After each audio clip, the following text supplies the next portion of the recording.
Emang tahunya nggak ulet, Pak? Ya. Dan sekarang apa yang dulu?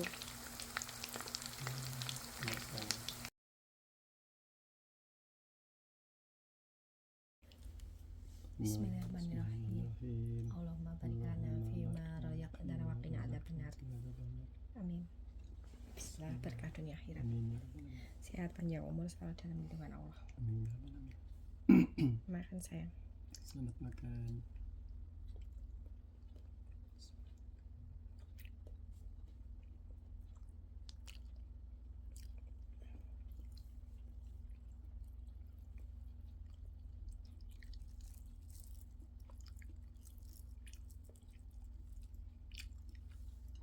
Mau sambil itu ya, balasin ya. Kayaknya asik ya.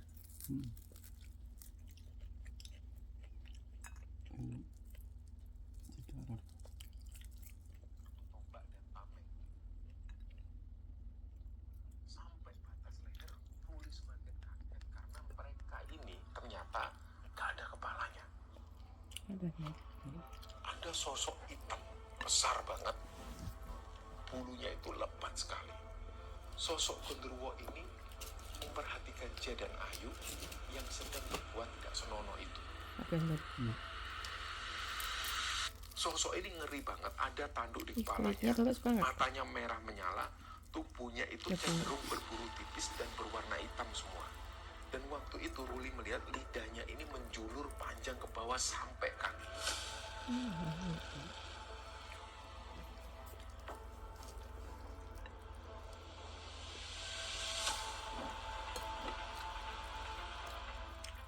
Bismillahirrahmanirrahim. Assalamualaikum warahmatullahi wabarakatuh. Sobat Kembara Sunyi dimanapun teman-teman berada, pada kesempatan kali ini kami akan membagikan sebuah cerita pendakian yang dikirim oleh Sobat Kembara yang bernama Ruli yang asalnya dari Bogor, Jawa Barat. Sebelum kita masuk ke ceritanya, untuk teman-teman yang nonton tayangan ini dan belum subscribe, jangan lupa untuk subscribe lebih dulu agar channel Kembara Sunyi ini lebih berkembang lagi dan kami lebih bersemangat lagi dalam membuat konten-konten terbaru di Kembara Sunyi. Dan untuk teman-teman yang telah mendukung kami sejauh ini, kami mengucapkan terima kasih banyak. Semoga amal kebaikan teman-teman dibalas kebaikan berlipat oleh Allah Subhanahu wa Ta'ala. Amin.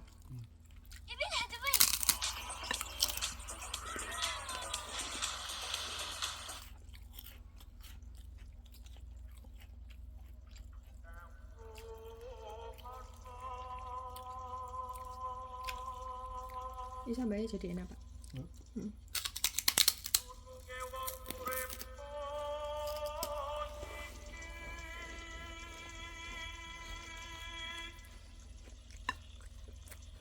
Nyobain sayur.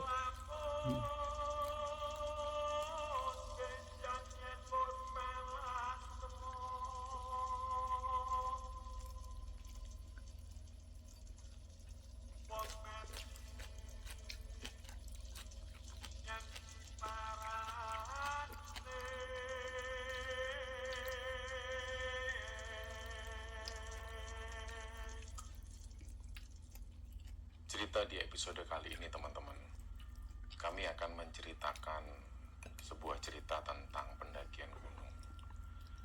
Jadi cerita ini dibagikan oleh Sobat Kembara yang bernama Ruli yang asalnya dari Bogor. Nah, perlu kita ketahui bersama bahwa Ruli ini adalah nama samaran. Dan di sini Ruli membagikan pengalamannya ketika dia dan teman-temannya mendaki ke Gunung Salak, Jawa Barat. Dan pada pendakian itu juga Ruli ini harus merelakan kepergian teman-temannya. Jadi ini adalah kisah yang sangat tragis sekali. Ada peristiwa kelam di balik cerita ini. Dan dari sini dengan kebesaran hati Ruli ingin membagikan cerita ini kepada teman-teman semua. Nah, sebelum masuk ke ceritanya, ini kami mau menyampaikan sedikit tentang Gunung Salak. Jadi Gunung Salak ini teman-teman merupakan salah satu gunung berapi yang letaknya di Pulau Jawa. Tepatnya dekat sekali dari kota Bogor. Nah, kawasan rangkaian Gunung Salak ini termasuk di wilayah Kabupaten Sukabumi dan juga Kabupaten Bogor di Jawa Barat. Nah, Gunung Salak ini teman-teman memang seringkali dijuluki sebagai gunung terangker di Jawa Barat. Ya, kita tahu bersama tentang peristiwa pesawat yang sering jatuh di gunung ini, dan juga banyak sekali peristiwa tentang pendaki-pendaki yang hilang atau tersesat di Gunung Salak ini. Kejadian yang paling terkenal yang terjadi di sekitaran tahun 2012, pada saat itu ada sebuah pesawat Sukhoi Superjet 100 jatuh di kawasan tersebut dan menewaskan semua penumpang yang di dalamnya. Selain kejadian itu, dulu di sekitaran tahun 2002 ada maskapai penerbangan yang sangat terkenal, yaitu pesawat Garuda Indonesia. Pesawat ini juga jatuh di dekat Gunung Salak dan menewaskan 21 orang di dalamnya. Terus kalau kita mundur lagi ke belakang, di tahun 92 itu juga sempat ada pesawat, nama pesawat ini adalah pesawat Merpati. Pesawat Merpati ini juga jatuh di dekat gunung ini dan menewaskan sekitar 27 orang.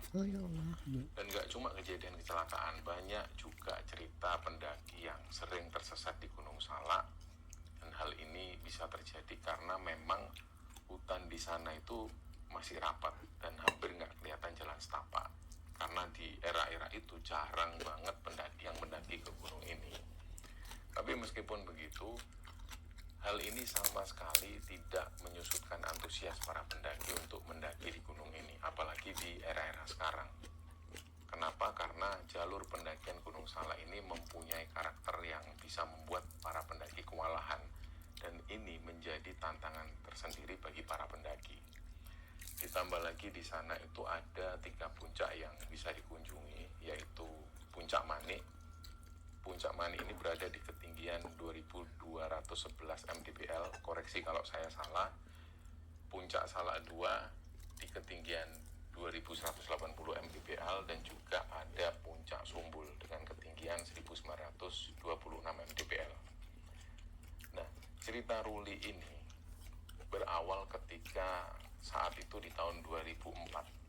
Tentu pada tahun-tahun itu para pendaki ini tidak banyak yang mendaki Gunung Salak seperti di era-era sekarang. Waktu itu Ruli ini masih tinggal di Jakarta dan sudah lulus sekolah. Jadi pada waktu itu juga dia mulai membuka usaha. Usahanya ini adalah usaha rental komputer. Ya kita tahulah di era-era itu masih banyak sekali rental komputer. Dan mungkin ada warnet, ada wartel. Nah tiba-tiba pada satu kesempatan dia ini pengen banget naik ke Gunung Salak.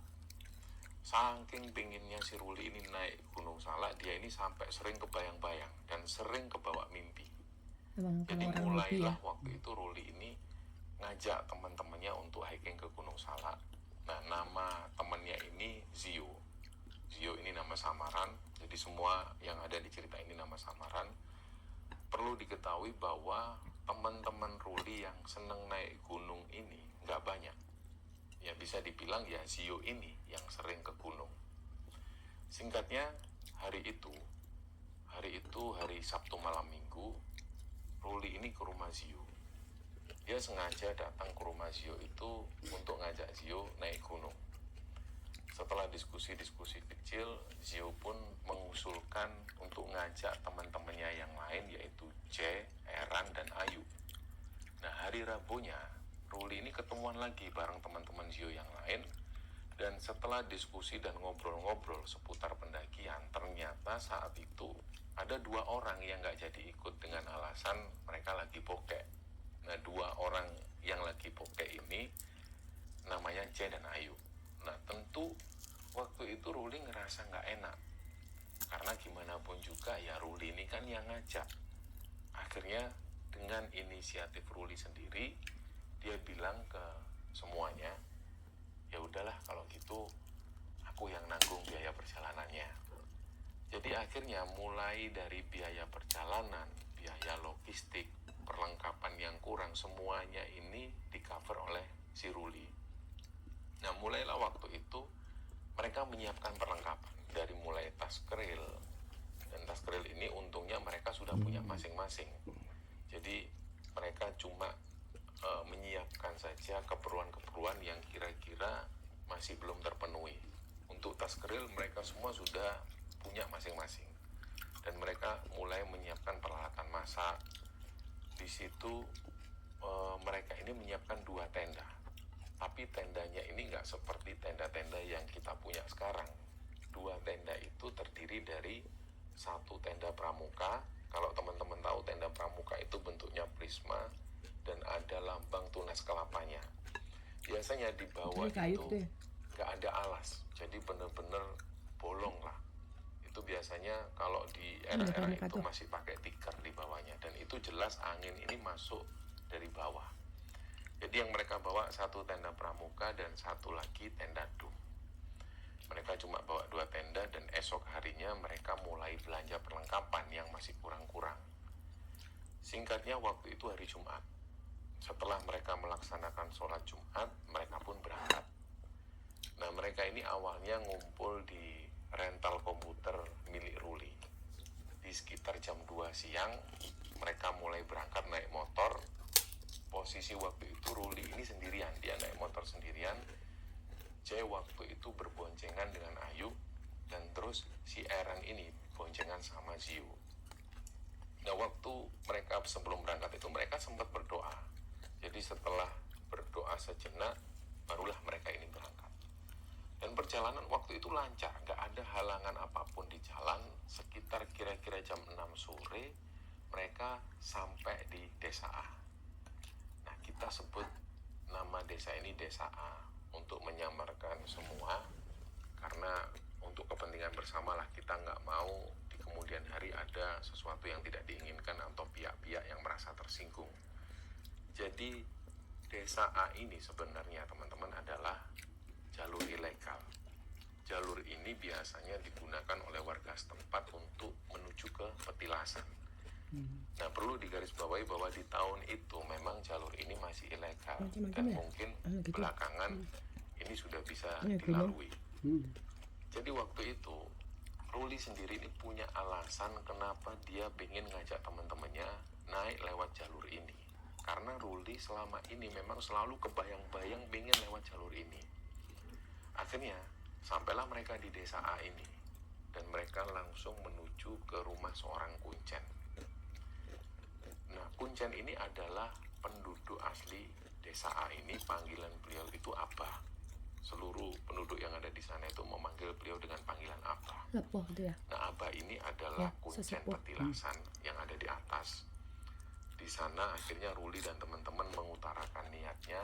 Mereka mau naik gunung, dan sekaligus waktu itu mereka izin ke Abah selaku kuncen.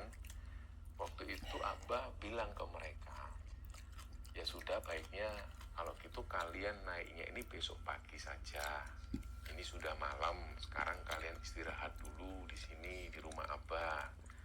Akhirnya ya mereka pun mengiyakan saran dari Abah ini.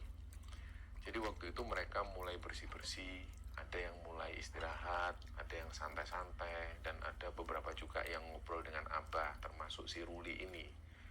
Nah, nggak terasa, saking asiknya obrolan itu, akhirnya sekitar jam 10 malam, si Ruli ini ngelihat semua teman-temannya ini sudah tidur.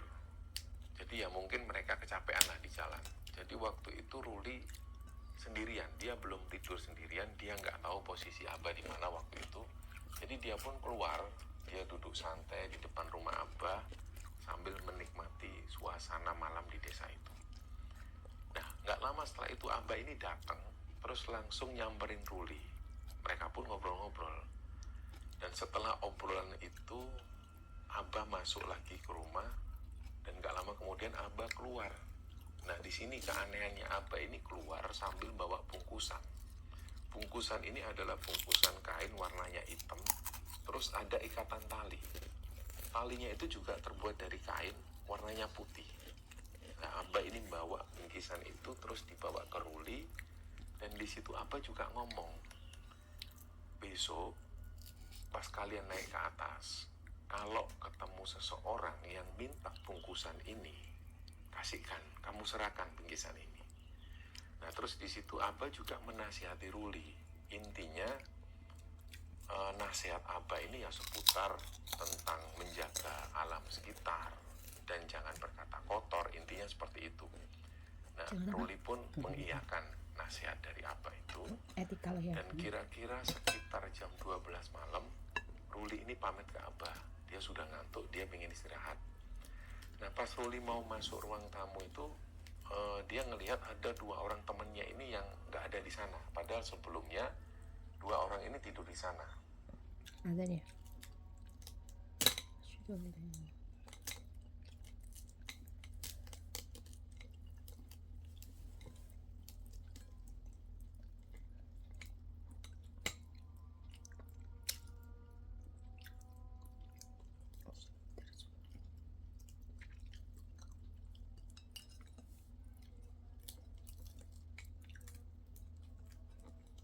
Masih bumbunya masih kita menikmati ini ya.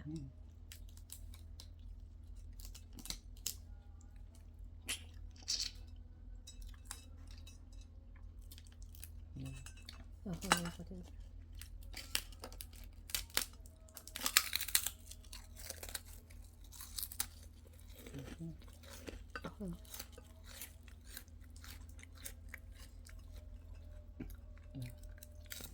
Apa tuh?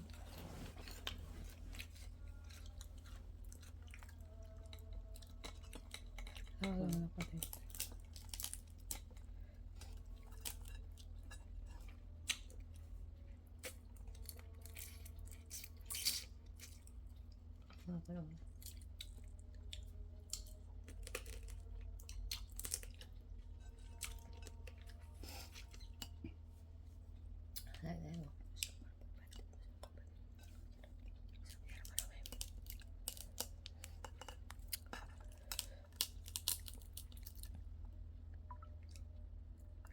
Yaitu J dan Ayu.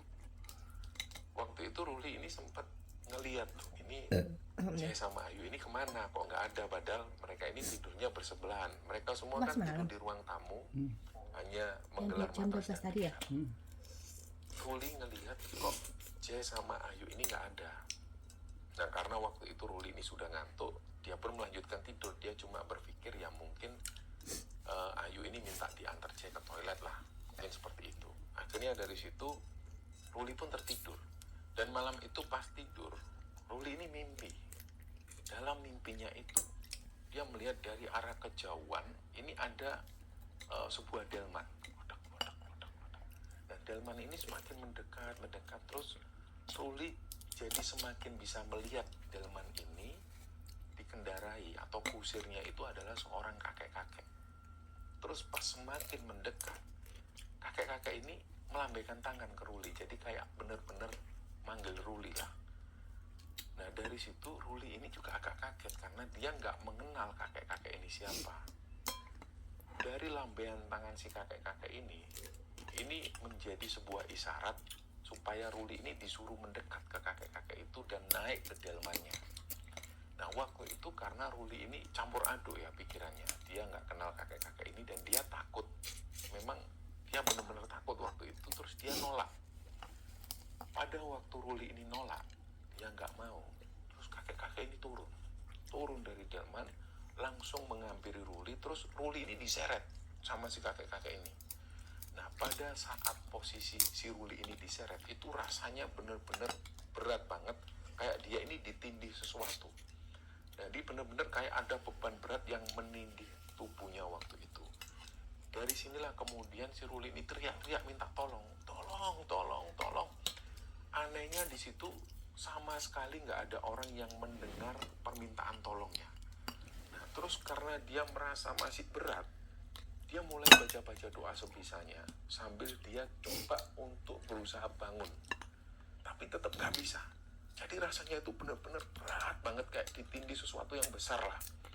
Nah nggak tahu waktu itu terjadi sampai berapa lama, tiba-tiba dia ini kebangun. Dan pas si Ruli ini kebangun, nafasnya itu langsung tersengal-sengal. Bener-bener kayak orang yang habis lari jauh lah pokoknya. Nafasnya itu tersengal, terus keringat ini semua bercucuran. Dan Ruli ini merasa dia kayak orang bingung. Dia noleh kanan, kiri. Dilihat teman-temannya ini masih tidur semua. Terus di situ Ruli inget mimpi yang baru dialami.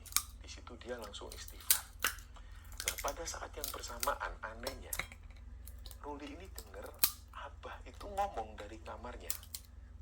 Abah ini ngomong, makanya kalau sebelum tidur itu baca doa. Ini posisi Abah di dalam kamar. Terus secara otomatis Ruli pun menjawab, oh iya Bah.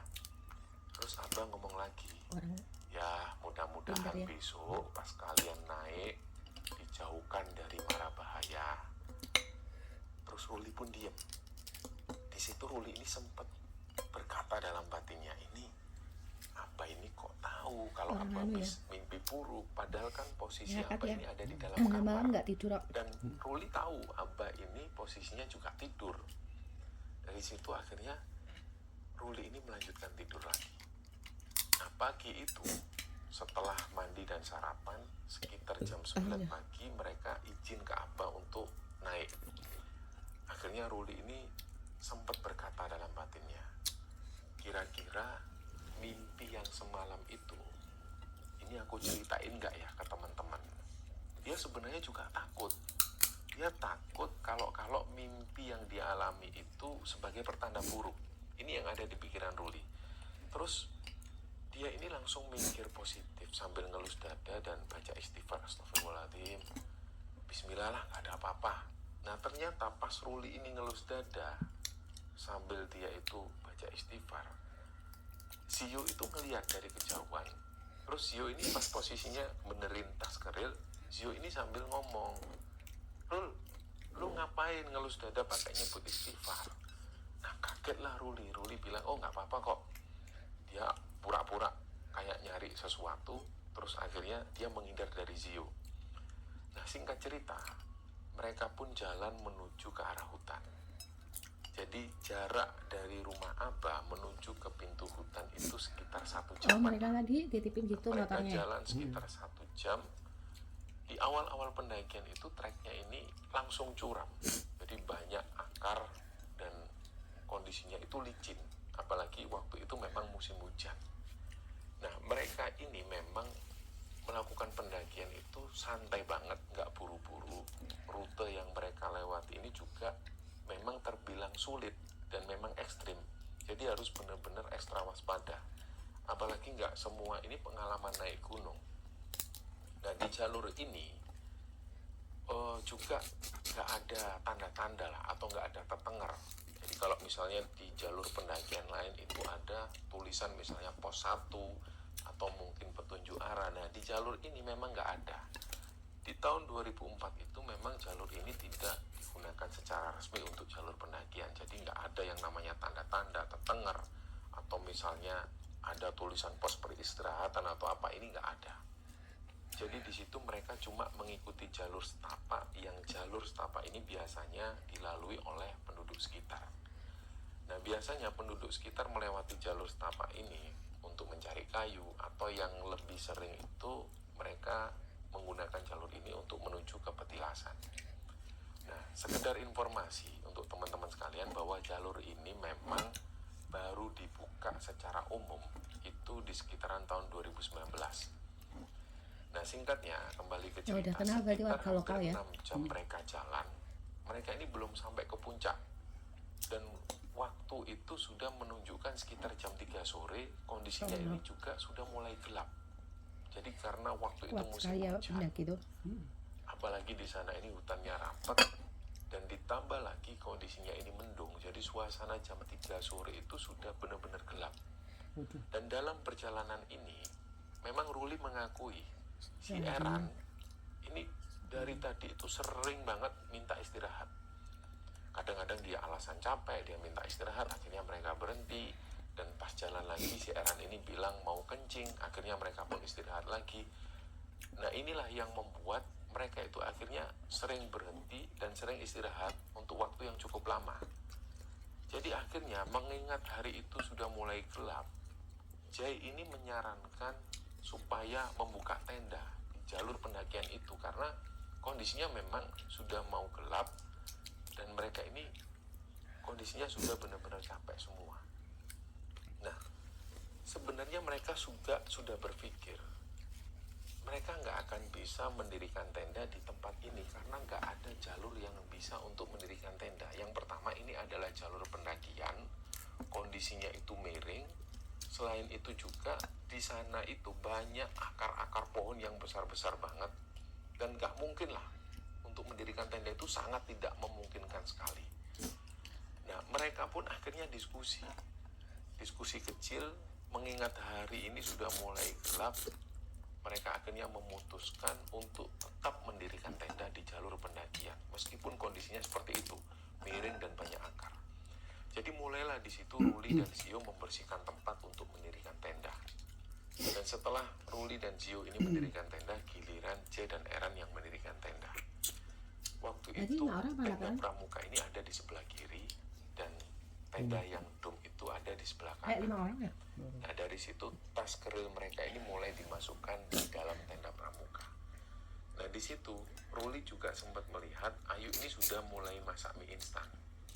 Nah, pas waktu lagi masak mie instan, tiba-tiba hujan ini turun. Dan ketika hujan ini turun, ini langsung deres banget. Nah, saking deresnya, mereka itu nggak sempat menyelamatkan beberapa barang. Misalnya ada sepatu dan beberapa benda yang masih ada di luar. Ini nggak sempat mereka selamatkan. Mereka langsung masuk ke tenda untuk berteduh. Ruli dan Zio waktu itu langsung masuk tenda pramuka. Sedangkan Ayu, J, dan Eran langsung masuk ke tenda dom. Nah, waktu itu hujan ini semakin turun dengan deras dan disertai angin kencang. Barulah di situ mereka menyadari, waduh, ini badai. Nah, akhirnya dari situ karena angin ini kencang dan hujan itu turun dengan deras yang mereka kena badai, tenda pramuka itu akhirnya porak-poranda kena angin. Kondisinya benar-benar nggak karuan. Nah, akhirnya semua barang-barang mereka yang ada di tenda pramuka ini basah semua. Dari awal tadi tas keril ini sudah dimasukkan di tenda pramuka. Kalian kali ya? Dan kondisi tenda Yang tenda pramuka pramuka. porak-poranda karena badai. Dan pada akhirnya tas mereka ini pun basah semua. Dan mereka nggak sempat menyelamatkan. Dan yang kedua, karena mereka semua ini mendirikan tenda di jalur pendakian yang posisinya itu agak curam dan miring. Jadi seketika aliran air dari atas itu langsung mengalir dengan kencang dan membentuk seperti sungai. Jadi jalur yang awalnya jalur pendakian ini berubah seperti sungai, jadi aliran air. Dan dari situ mereka semua ini mengalami situasi yang tegang karena melihat derasnya air yang turun dari atas. Jadi dengan situasi yang seperti itu akhirnya Ruli dan Zio ini langsung cepat-cepatan pindah ke tenda dom. Mereka akhirnya berlima itu desek-desekan di dalam tenda dom. Singkatnya, hal itu terjadi hampir lama banget mereka mengalami situasi yang seperti itu. Dan akhirnya hujan ini mulai reda. Ketika hujan sudah mulai reda, mereka pun mulai makan mie yang tadi dibikinkan Ayu. Nah, setelah mereka makan mie, gak lama mereka sudah mulai bisa tiduran. Sambil mereka ngobrol-ngobrol ringan-ringan lah. Nah, Eran yang posisinya waktu itu berada di pojok, dia ini sudah tidur duluan pakai sarung. Padahal menurut Ruli, udara malam itu dingin banget. Ruli ini juga heran, kok si Eran ini kok kuat banget cuma pakai sarung. Nah, waktu itu kondisinya ini masih gerimis. Dan bersamaan dengan itu mereka mendengar ada suara babi hutan. Babi hutan ini berjalan di luar tenda mereka. Nah, Zio waktu itu nyuruh Ruli untuk ngintip dari jendela kecil yang ada di tenda. Jadi di tenda dom itu ada semacam jendela kecil yang kita bisa melihat ke arah luar. Satu jendela ini menghadap ke arah hutan dan satu jendela lagi menghadap ke arah jalur pendakian. Nah, si Zio karena menyuruh Ruli untuk ngintip ke arah hutan itu, akhirnya Ruli ini coba ngintip dari jendela kecil itu. Dan pas waktu Ruli ini ngintip, memang benar dia ngelihat ada 4 babi hutan, ukurannya itu besar-besar. Nah, si babi hutan ini mengelilingi tas keril mereka yang tadi porak-poranda karena badai. Di situ mungkin babi hutan karena lupa ini masukin ya? Nggak berusaha cukup ya? mencari makanan. Jadi dia coba mengorek-ngorek semua yang ada di sana. Semua itu diendus-endus oleh babi Lebih hutan kecil ini, dari tenda pramuka ya? terutama tas keril mereka ini. Jadi dalam keadaan itu mereka ini bingung dan juga takut. Mau ngusir itu juga takut, dibiarkan juga takut. Salah-salah nanti babi hutan ini malah nyerang tenda mereka. Akhirnya mereka pun diem, gak ngomong apapun, gak bergerak. Gak seberapa lama akhirnya satu persatu babi hutan ini pun pergi. Dari situ mereka agak tenang. Akhirnya mereka pun bisa tidur. Dan dalam kondisi yang masih hujan, Sekitar jam 2 malam, Ruli ini kebangun. Dia sambil ngelihat jam tangan, ternyata jam 2. Pada saat itu dia mendengar ada suara langkah kaki. Awalnya dia berpikir kalau ini adalah para pendaki yang baru sampai. Tapi anehnya di situ suara langkah kakinya ini disertai bunyi kerincing, kerincing, kerincing. Terus secara otomatis Ruli ini ngintip di balik jendela kecil itu, jendela kecil yang menghadap ke arah jalur pendakian. Jadi dari situ Ruli ini ngelihat ternyata ada dua orang ini jalan. Mereka berdua itu jalan melewati tenda Ruli dan teman-teman. Dan dari situ Ruli ini melihat dengan seksama dua orang ini tampilannya itu aneh. Yang pertama, mereka ini jalan tanpa alas kaki. Jadi mereka itu cuma pakai bawahan seperti celana sebatas lutut. Dan mereka ini dua-duanya itu nenteng tombak dan tameng.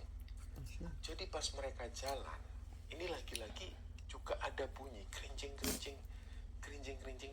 Ternyata bunyi kerincing ini berasal dari sesuatu di pergelangan kaki mereka. Nah pas waktu Ruli ini melihat dari bawah ke atas, dia itu takut. Sampai batas leher, Ruli semakin kaget karena mereka ini ternyata gak ada kepalanya. Karena sudah terlanjur takut, merinding, Ruli langsung nutup sleeping bag lagi. Tapi waktu itu dia ini masih mendengar suara keberincing dan suara langkah kaki ini. Terus dia juga dengar ada suara langkah kaki kuda di belakang mengikuti. Dari situ dia sudah nggak berani lagi ngintip keluar. Terus belum sempat Ruli ini memejamkan mata, dia merasa kok ada yang ganjil. Ruli ini merasa kayak ada yang duduk di sebelahnya persis. Dia bukalah sleeping bag itu. Dan ternyata di situ dia melihat si Eran, temennya Ruli itu. Dia sudah dalam posisi duduk bersila. Matanya itu merah, kelihatan merah banget pokoknya. Belum sempat Ruli ini tanya, Eran langsung nunjuk ke arah Ruli sambil ngomong, kamu jangan ikut campur urusan saya. Nah, terus setelah si Eran ngomong seperti itu, si Eran ini pingsan. Nah, otomatis Ruli langsung megang badannya Eran sambil dia itu manggil-manggil namanya Eran. Ran, kamu kenapa Ran? Gak lama Eran ini pun kesadar, terus dia ngomong, masih ada isinya. Ngapain sih Rul? Lu kok berisik banget dari tadi bukannya tidur. Lah kaget lah si Ruli ini loh. Ya ini gimana tadi kan dia yang ngomong kayak gitu. Dalam posisi yang bingung, Ruli ini kemudian berucap dalam batinnya, ya Allah, kira-kira ini ada apa sama kejadian barusan. Akhirnya dari situ Ruli pun berdoa, ya Allah hindarkan kami dari mara bahaya. Akhirnya Ruli ini melanjutkan tidur. Nah pagi itu Ruli ini kebangun. Anehnya dia ini sudah berada di antara pohon-pohon besar dan dia itu sendirian. Ruli juga merasa kayak orang linglung. Karena yang pertama dia juga bingung kenapa kok dia tiba-tiba sudah ada di area itu. Dan yang kedua, dia nggak melihat keberadaan teman-temannya. Terus otomatis Ruli ini pun manggil teman-temannya yang lain, tapi puncaknya nggak ada jawaban sama sekali. Pedes banget. Pokoknya waktu itu aneh banget. Dan Ruli ini akhirnya dia jalan pelan ngelihat sebuah pohon besar ini. Dia tanpa sadar mengelilingi pohon besar ini. Nah dari situ Ruli ini sempat berpikir, ini teman-teman pada kemana semua? Ini nggak mimpi kan? Ini sudah pagi kok, berarti ini nggak mimpi. Nah pohon yang sempat dikelilingi Ruli ini besar banget, pohon raksasa lah pokoknya. Kira-kira kalau Ruli membayangkan pohon ini kalau misalnya dipeluk, ini bisa sampai 20 orang. Nah Ruli ini posisinya waktu itu nyeker, tanpa alas kaki, sepatunya juga nggak tahu di mana. Pas dia jalan mengelilingi pohon ini, dia melihat ke arah bawah. Ternyata di arah kakinya itu banyak sekali pacet yang sudah nempel. Karena waktu itu dia bingung posisinya, Ruli ini membiarkan pacet-pacet itu nempel di kakinya. Ketika dia merasa bingung, kenapa dia tiba-tiba kebangun dan ada di lokasi ini, dia akhirnya sempat berpikir. Tapi yang dia ingat semalam itu dia tidur dan masih tidur di dalam tenda. Jadi akhirnya dia nggak tahu harus ngapain dan nggak tahu harus kemana. Jadi Ruli ini mulai melihat ke arah sekitar. Ini dilihat oleh Ruli, kok kayaknya bukan pagi hari, ini sore. Karena waktu itu sudah semakin gelap. Jadi dia malah bingung lagi. Tadinya dia kira ini pagi hari, tapi kok tiba-tiba kayak sore karena sudah benar-benar kayak mau gelap. Terus akhirnya Ruli ini melihat di sekitarnya itu tertutup pohon-pohon besar. Dan karena tertutup pohon-pohon besar, semakin terasa gelap banget. Dan akar-akar pohon itu menjulur dari atas ke bawah. Jadi membentuk kayak pilar-pilar. Pokoknya waktu itu suasananya aneh banget. Dan suasana waktu itu berkabut. Dan hutannya ini rapat-rapat semua. Banyak pohon-pohon besar dan kondisinya itu sempit. Terus Ruli ini istirahat lagi di pohon besar itu. Dia melihat kanan kirinya ini akar-akar besar semua. Ruli akhirnya capek, dia tertidur dan dia mimpi. Terus dalam mimpinya itu, untuk kedua kalinya Ruli ini bertemu dengan delman yang dikendarai oleh sosok kakek-kakek. Dan di sini di mimpi yang keduanya itu, Ruli ini semakin bisa melihat dengan jelas sosok kakek-kakek ini. Jadi beliau ini, si kakek-kakek ini cuma pakai baju pangsi Sunda dengan kaos daleman itu warnanya putih. Dan gak lama setelah mengalami mimpi ini, Ruli kebangun lagi. Bersamaan dengan itu, dia mendengar ada suara ketawa yang kenceng banget. Dan suaranya itu menggema. Jadi pas Ruli mendengar suara ini, dia itu merasa kayak ada di sebuah terowongan. Karena suara ketawa ini menggema banget. Dan waktu itu ada lagi, dia juga mendengar ada suara perempuan yang ketawa cekikian. Persis di sebelah telinganya Ruli. Dalam posisi yang seperti itu, Ruli ini cuma bisa baca doa-doa pendek yang dia hafal. Akhirnya setelah itu dia melanjutkan jalan lagi. Dia sudah mulai merasakan kakinya itu sakit, kena batu, kesandung akar pohon. Ditambah lagi banyak pacet yang waktu itu masih nempel di kakinya Ruli dan menghisap darah di kakinya. Ruli ini sempat mikir kok, selama dia jalan, dia sempat tidur juga, dia nggak merasakan lapar sama sekali. Padahal Ruli ingat semalam dia cuma makan mie instan, itu pun mie instan dimakan rame-rame. Tapi anehnya dia nggak merasakan lapar sama sekali. Waktu itu memang dia sempat cuma merasa haus. Dan pas haus itu Ruli mulai mencari air. Dia cari airnya itu dari lumut-lumut yang ada di sana. Jadi dia berusaha untuk menghisap air yang mengendap di lumut-lumut itu. Dan ketika dia melihat daun yang ada tetesan-tetesan air, dia juga menghirup air ini dari tetesan itu. Dari situ kemudian dia melanjutkan jalan lagi. Tapi semakin dia jalan, semakin dia ini tidak menemukan jalur pendakian. Dan gak lama dari arah kejauhan, dia melihat ada sumber air. Dia pun akhirnya mendekat ke sumber air itu. Dan yang pertama kali dilakukan Ruli di sana, dia langsung membersihkan kaki. Terutama pacet-pacet yang nempel itu dibersihkan semua. Terus dia cuci muka. Jadi sumber air ini mirip seperti sungai kecil. Ada aliran airnya yang cukup kencang. Airnya itu jernih banget dan dingin banget. Nah pas si Ruli ini dalam posisi lagi bersihin kakinya, dia mendengar ada suara, woi, woi, woi. Suaranya itu menggema, woi, woi, woi, dari kejauhan. Nah pas Ruli ini nengok ke sebelah kiri, dia kaget. Astagfirullahaladzim, dia ini melihat ada ular. Ular ini besar banget. Dan anehnya ular ini warnanya itu hitam legam. Posisi ular ini, posisinya itu melilit di batang pohon. Dan jujur memang waktu itu, ini untuk pertama kalinya Ruli melihat ular sebesar ini di depan matanya. Dan waktu itu ular ini langsung menuju ke arah Ruli. Mendekat, dan karena Ruli ini takut ngelihat ular sebesar itu, apalagi dengan warnanya yang hitam, kelihatan serem banget lah pokoknya waktu itu. Akhirnya Ruli ini lari sebisa mungkin, menghindar dari ular ini. Dan medannya waktu itu benar-benar curam. Jadi medannya ini bebatuan dan tebing-tebing. Ya karena waktu itu si Ruli ini lari dengan terkopo-kopo, dengan medan yang terjal seperti itu, akhirnya jatuhlah si Ruli ini. dia kesandung sebuah batu, terus dia jatuh dengan posisi tengkurap. Di sini dia sempat berucap, ya Allah, kalau memang aku ini meninggal di sini, aku pasrah ya Allah. Dia sempat berucap seperti itu karena kondisinya benar-benar kacau. Ketika Ruli ini jatuh, yang dia pikirkan kalau ini kena kepalanya pasti hancur. Dari situlah dia pasrah. Kalau memang dia meninggal di sana, dia pasrah. Dia serahkan semua ke Allah.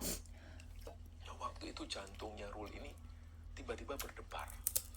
Jadi seketika itu juga tubuhnya ini bergetar, saking takutnya ngelihat ular ini. Terus akhirnya Ruli ini nengok ke belakang. Untungnya ular ini sudah nggak ada lagi. Jadi dari situ Ruli coba bangkit, dia pun kembali jalan. Gak jauh berjalan, dia melihat ada dua jurang. Dua jurang ini agak berjauhan. Jadi jurang yang satu itu berada di seberang. Kurang lebih jaraknya itu sekitar 2 meter lah, gak jauh. Nah, jurang yang di seberang lagi ini sedikit ke bawah daripada jurang yang Ruli ini berdiri. Jadi dia sempat berpikir, apa dia harus lompat atau balik lagi ke hutan? Kalau dia ini lompat, dia berpikir dia bisa lah melewati jurang itu atau melompati jurang itu karena jaraknya nggak terlalu lebar. Nah, kemungkinan jatuh ke bawah ini sangat sedikit. Sedangkan kalau Ruli harus kembali ke hutan, dia yakin pasti dia semakin tersesat dan menemui banyak hal-hal yang ganjil. Akhirnya setelah berpikir sejenak, akhirnya Ruli pun memutuskan untuk loncat menuju ke tebing sebelahnya. Sambil waktu itu dia baca Bismillahirrahmanirrahim, dia pun lompat. Dan dia langsung berhasil sampai di jurang yang ada di seberangnya. Sesampainya dia di jurang seberang, ini suasananya itu langsung berubah. Suasananya ini berubah jadi malam. Pokoknya waktu itu benar-benar kacau, suasananya ini aneh banget. Jadi benar-benar pada saat si Ruli ini tadi lompat, itu seperti melewati dimensi yang berbeda. Dia sudah membayangkan sebelumnya, kalau pada saat Ruli ini melompat, dia akan terguling-guling nantinya. Tapi anehnya, pas Ruli ini lompat, dia itu benar-benar lancar. Jadi kayak dia lompat dengan santai dan langsung tiba-tiba dia sudah berada di pinggiran jurang, membelakangi jurang itu. Terus dari sini Ruli ini pun sambil merangkak dan mundur menghindari jurang ini. Dia benar-benar takut kalau dia lengah sedikit dia bisa jatuh di jurang itu. Nah, karena suasana ini gelap, Ruli nggak bisa melihat apapun yang ada di sana. Akhirnya Ruli ini jalan merangkak sambil meraba-raba. Terus akhirnya Ruli ini tiduran di sana. Nah, antara sadar dan nggak sadar, si Ruli ini seperti mengalami mimpi. Dia dibangunin oleh sosok laki-laki. Dan laki-laki ini tinggi banget, tingginya itu hampir 2 meteran. Sosok laki-laki ini pakai selendang putih. Terus di kepalanya itu ada mahkota emas. Dan di leher dan juga di lengannya itu ada aksesoris emas. Dia ini bawa senjata kujang. Dan celananya waktu itu diperhatikan oleh Ruli, celananya ini hanya sebatas lutut. Dan coraknya ini corak batik. Pada saat Ruli dibangunkan oleh sosok ini, Ruli ini kaget. Akhirnya dia melihat sosok ini dari ujung kepala sampai ujung kaki. Dia perhatikan lagi karena sebelum-sebelumnya dia sempat melihat ada sosok yang semacam ini, sosok yang mirip pasukan kerajaan tapi tanpa kepala. Jadi Ruli ini sempat trauma. Jadi diperhatikan terus dari bawah sampai atas. Untungnya sosok ini ada kepalanya dan bahkan dia waktu itu pakai mahkota emas. Jadi dia juga nggak merasa aneh. Nah, dari situ akhirnya Ruli ini tanya ke sosok ini, Bapak ini siapa? Terus sosok ini tanpa ngomong apapun, dia cuma minta bungkusan warna hitam ke Ruli. Dia sambil nunjuk bungkusan warna hitam itu. Ruli ini juga heran awalnya. Dia ngelihat loh, kok ternyata ada bungkusan hitam ini. Padahal pada saat Ruli ini jalan, ketika dia tersesat, dia nggak merasa bawa apapun. Jadi ketika sosok ini datang dan menunjuk ke bungkusan ini, Ruli juga heran kok ada bungkusan. Bungkusan hitam ini adalah bungkusan yang diserahkan Abah ke Ruli waktu itu. Dia langsung ingat nasihat Abah, kalau ada orang yang minta bungkusan ini kamu serahkan. Jadi secara langsung akhirnya Ruli pun menyerahkan bungkusan ini kepada sosok tersebut. Dan gak lama setelah Ruli menyerahkan bungkusan ini, tiba-tiba Ruli ini kebangun lagi. Dan kondisinya sudah siang. Dia langsung bangkit lagi dari tempat itu dan melanjutkan perjalanan untuk mencari jalur pendakian. Nah, setelah dia berjalan, dia ini melihat ada sebuah gua. Di kanan dan kiri gua itu ada batu besar seperti penyangga gua.